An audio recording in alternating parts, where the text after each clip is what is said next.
Hey everybody, Lawrence Michael, Operations Manager for Air Quality Remediation, making another video this week. I haven't posted our last video yet, but I will once I get back to the office.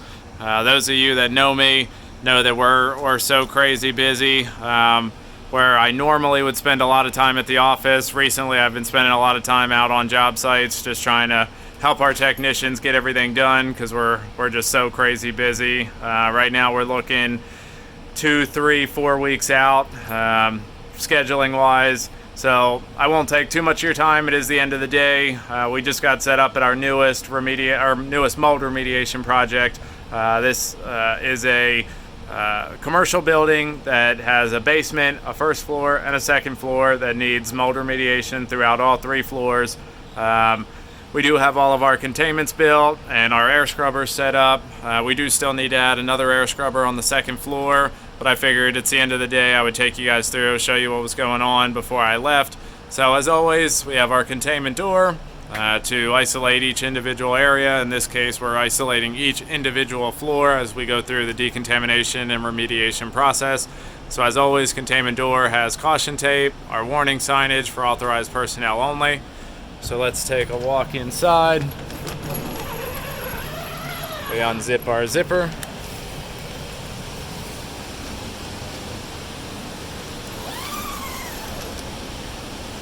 And here we see the basement. We have our air scrubber running, all of our standard equipment, HEPA vacuums, antimicrobial solutions. So it is an unfinished basement. They're just going to use it for storage. And I'll try my best. Take the next right onto East Division Street. Mold affected areas on the floor joists and decking. It may be kind of hard to see because we are kind of far away. But there are some like light green mold spores right here where I'm shining my flashlight.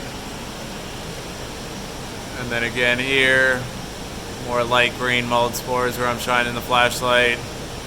There's also some darker mold spores up here on the decking.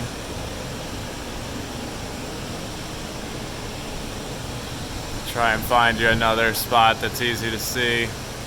So right here on the end of this 2x4, it's definitely evident there, as well as on the next one.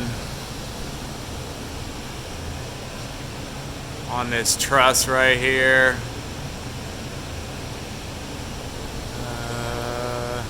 Alright, here's another good spot here.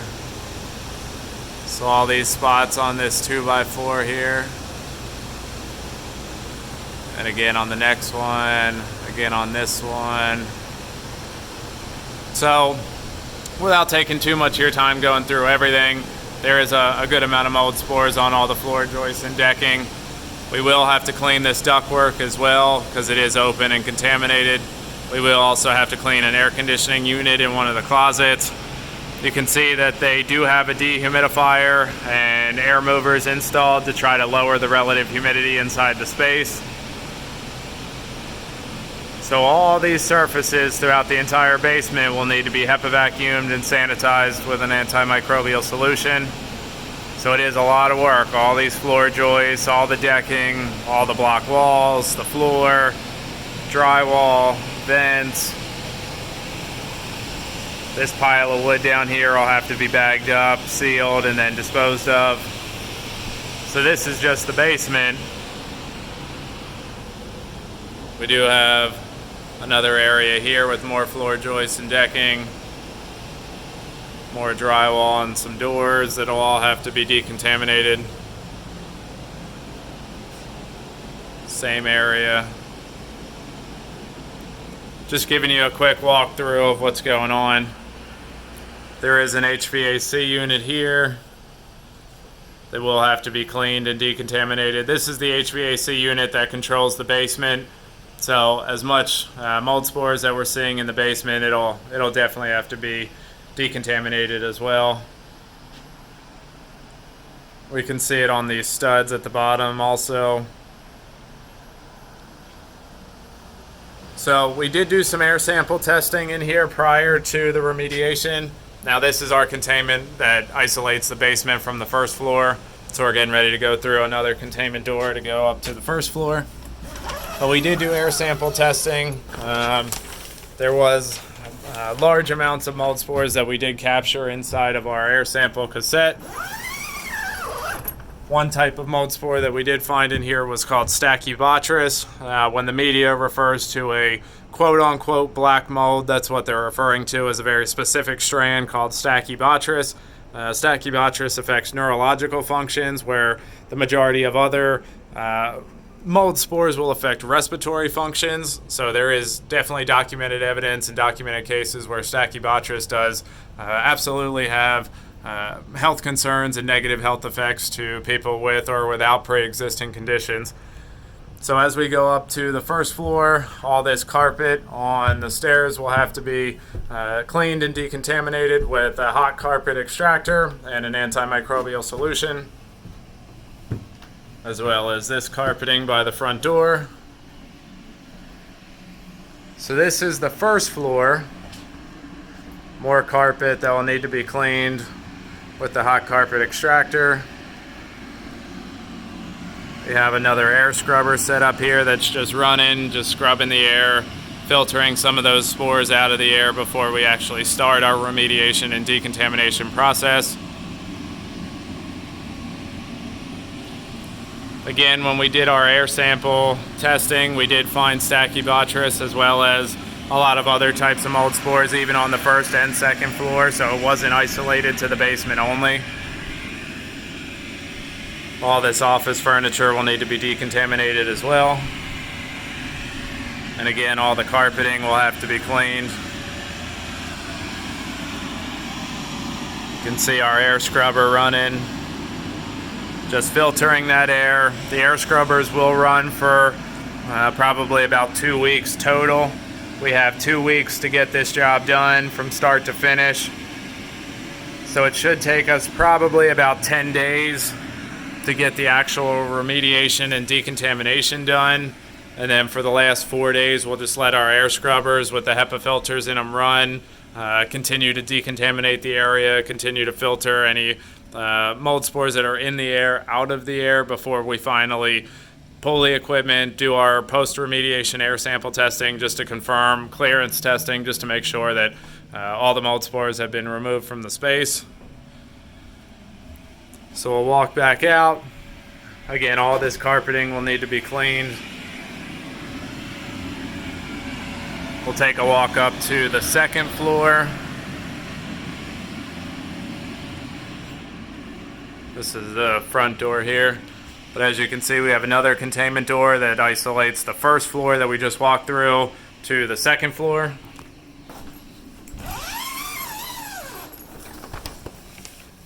So we have more carpeted steps that will also have to be cleaned with the hot carpet extractor. The type of solution that we put in the carpet extractor is an antimicrobial solution. It also has an EPA's approved disinfectant. And we also do add in a deodorizing agent to remove any odors that might be present. So as we're cleaning the carpets, it will have the antimicrobial solution to kill any mold spores. It'll also have the EPA's approved disinfectant to kind of kill any other contaminants, as well as a deodorizer to kind of eliminate any smells that are in the air. Here up on the second floor, just a standard office area. But all these partitions are fabric, and all these partitions will need to be cleaned with the hot carpet extractor, the same as we would for the carpeting itself. And you can see there's definitely some mold staining on the carpeting here. It was evident that there was a mat there. My guess would be that there was a leak, and they covered it up with the mat to try to just hide the fact that there was mold spores there. So we'll have to address that. Just a quick walk around. Just a standard office building, nothing special. But all these partitions will have to be cleaned with the carpet extractor, all the carpeting, and then all the surfaces, the desks, chairs, vents, drywall, walls, baseboards, co-base, all these things, the blinds, windowsills. I mean, every item, every surface will have to be HEPA vacuumed and sanitized.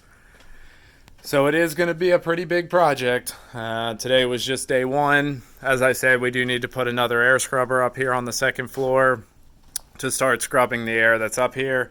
And then we'll have all of our guys, all of our remediation technicians come through and decontaminate each individual floor. We'll start at the basement, work our way up to the first floor, and then work our way up to the second floor. And then again, once the remediation and decontamination is complete, we'll just have our air scrubbers continue to run for the next couple days just to eliminate any spores that still might be in the air. Finally, we'll do our clearance testing and air sample testing just to make sure everything is within standard. So that's about it. I know this video kind of went long. We got kind of long-winded, but I did want to give you guys a look at what we had going on in our newest project. So as always, I appreciate your time. Thank you all for watching. If you have any questions, any concerns, any need for any help with any indoor air quality issues, definitely give us a call. I'm on call 24 hours a day, 7 days a week. You can also look us up on any of our social media platforms. Check us out on our website. And as always, keep an eye out for the next video. I try to post at least one video a week, if not 2 videos a week. So as always, I appreciate your time. Thank you for watching, and we'll see you on the next video.